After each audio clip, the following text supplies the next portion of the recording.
Welcome to Finance Future. My name is MJ and today we're diving into a really important topic, whether is cryptocurrency are sustainable and ethical finance system.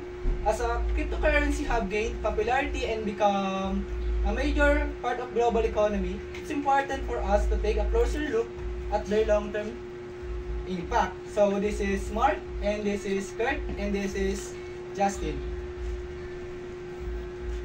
Hey, Kurt here.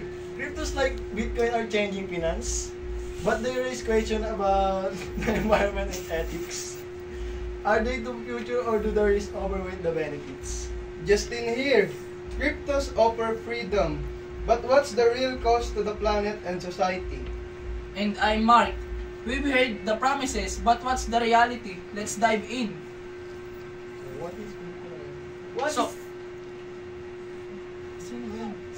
is cryptocurrency? Justin, what is is cryptocurrency?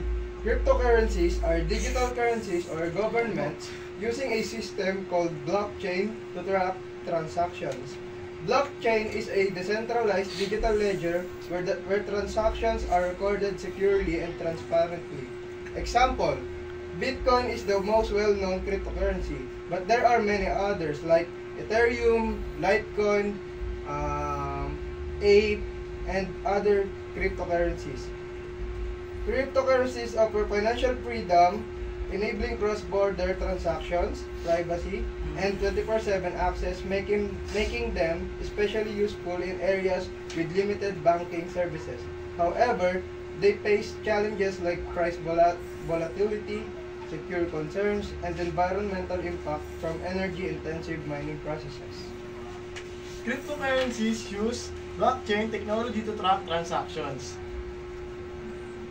providing transparency as everyone can view the transaction history.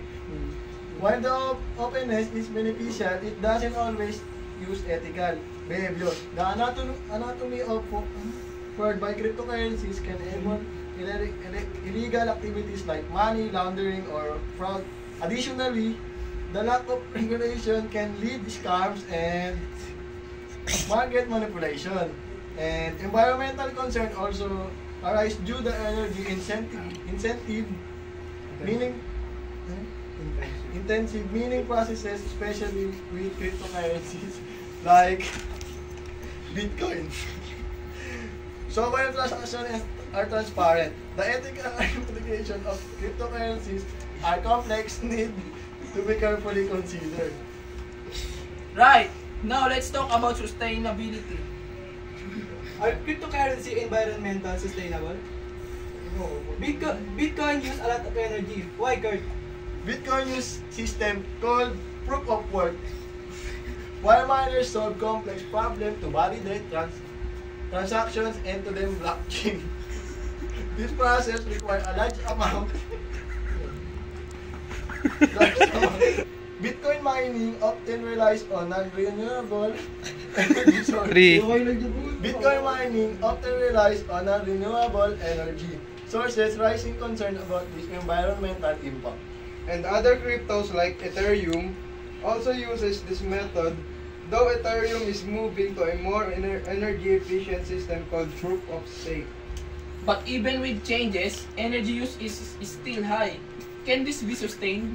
Is crypto is ethical? Justin, is crypto is ethical? Crypto gives people control, but its use for illegal activities like money laundering plus scams are common since it's not well regulated. True, but crypto helps people in places